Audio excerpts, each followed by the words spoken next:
پہلی کتابوں میں آپ علیہ الصلاۃ والسلام کی بعثت کی خوشخبری تھی، اور یہود و نصارہ یہ جانتے تھے کہ ایک آخری نبی مبعوث ہونے والے ہیں، لیکن وہ یہ سمجھتے تھے کہ جس طرح آپ علیہ الصلاۃ والسلام سے پہلے کئی انبیاء علیہ الصلاۃ والسلام بنی اسرائیل میں سے تھے، تو وہ یہ سمجھتے تھے کہ یہ آخری نبی بھی بنی اسرائیل میں سے ہوں گے۔ حضرت ابراہیم علیہ السلام کے دو بیٹے تھے، حضرت اسحاق علیہ السلام اور حضرت اسماعیل علیہ السلام۔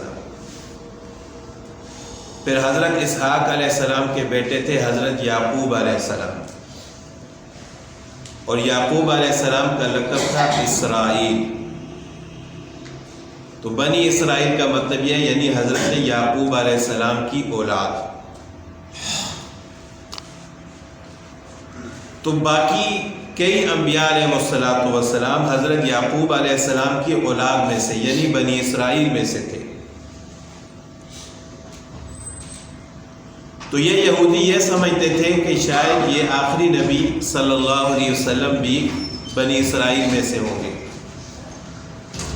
لیکن اللہ تعالیٰ نے اپنی حکمت کے مطابق آپ علیہ الصلاۃ والسلام کو حضرت یعقوب علیہ السلام کی اولاد سے پیدا کرنے کے بجائے حضرت اسماعیل علیہ السلام کی اولاد میں سے پیدا فرمایا، یعنی حضرت یعقوب علیہ السلام بیٹے تھے حضرت اسحاق علیہ السلام کے، تو حضرت اسماعیل علیہ السلام کی اولاد میں سے اللہ تعالیٰ نے رسول اللہ صلی اللہ علیہ وسلم کو پیدا فرمایا۔ تو یہودیوں کی آپ صلی اللہ علیہ وسلم کے ساتھ مخالفت اور حسد کی ایک بڑی وجہ یہ ہے کہ یہ بنی اسرائیل میں سے کیوں نہیں ہے۔ جب تک رسول اللہ صلی اللہ علیہ وسلم مکہ میں تھے تو وہاں تو مشرکین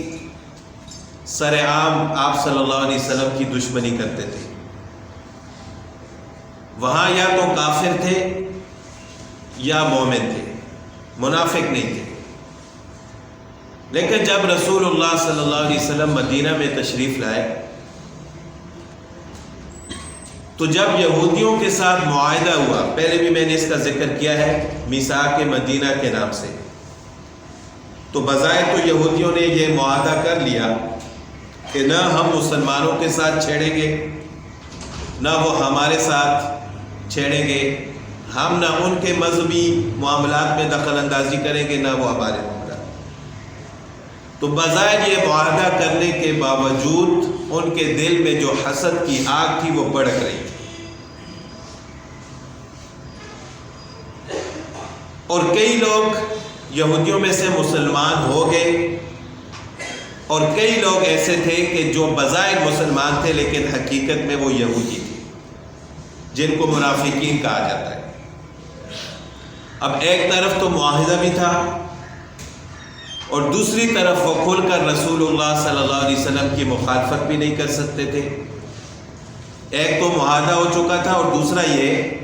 کہ وہ اپنے آپ کو مسلمان کہتے تھے لیکن اندر سے کافر تھے، تو اپنے کفر کو بھی چھپا رہے تھے، لیکن رسول اللہ صلی اللہ علیہ وسلم کو دوسرے طریقوں سے وہ تنگ کرنے کی کوشش کرتے رہتے تھے، اور یہی تنگ کرنے کا ایک طریقہ اور آپ صلی اللہ علیہ وسلم کو تکلیف دینے کا ایک طریقہ یہ تھا کہ ایک یہودی منافق تھا لبید بن اسعم، اس نے رسول اللہ صلی اللہ علیہ وسلم پر جادو کر دیا۔